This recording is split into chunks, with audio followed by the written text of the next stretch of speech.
Welcome back to the 2006 Savannah Film Festival. I'm Katie Davis, and with us in the studio today is writer, critic, and journalist Rex Reed.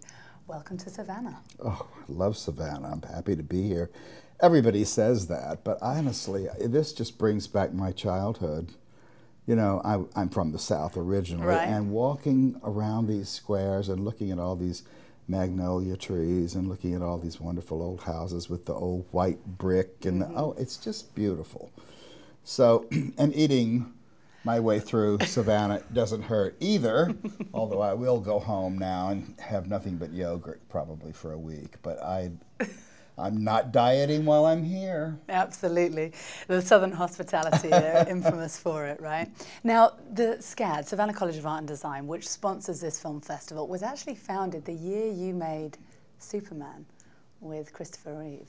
Now, it started with 70 students, got more than 8,000 now. As a Southerner, why do you think it's important to have an art and design school that's so successful here in the South? Well, listen, when you grow up in the South, there's nothing to do.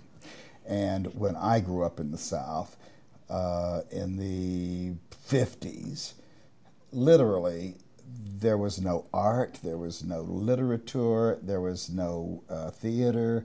I just think all of this resurgence, you know, in culture is something that the South was behind on for a long time and no longer.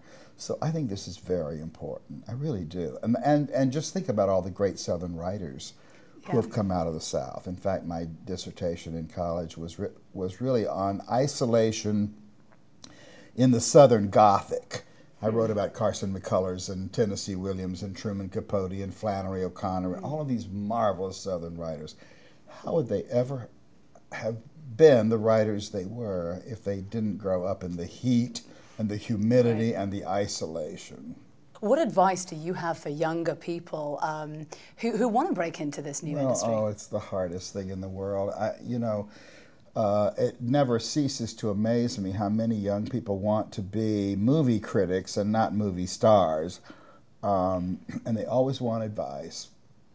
I don't know what to tell them because there are very few outlets, and these critics die in their jobs, you know, they don't go away. And it's very hard if you write a movie to get it read by the right people. But I think it may be easier now than it used to be, because in the old days there was no way that you could even get into a movie studio. You couldn't get in to see Louis B. Mayer at MGM.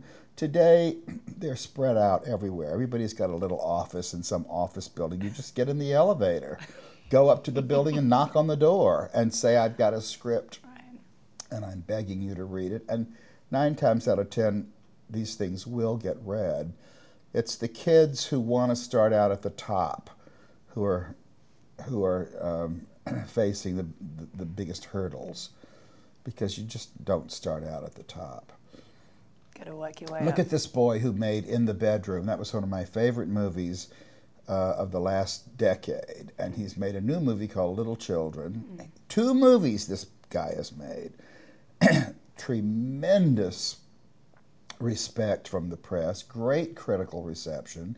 He's got major actors now involved in his films. Kate Winslet is in the new one. Sissy Spacek was in the first one. If your script is good, actors will read the scripts because they don't want to be in junk movies. Well, Rex Reed, thank you so much for taking time to I'm not sure I told you anything of any importance, but it's been fun, and I thank you. Absolutely. Take care. Enjoy your time here. Thank you very much. Thank you. It's a wonderful honor to be here.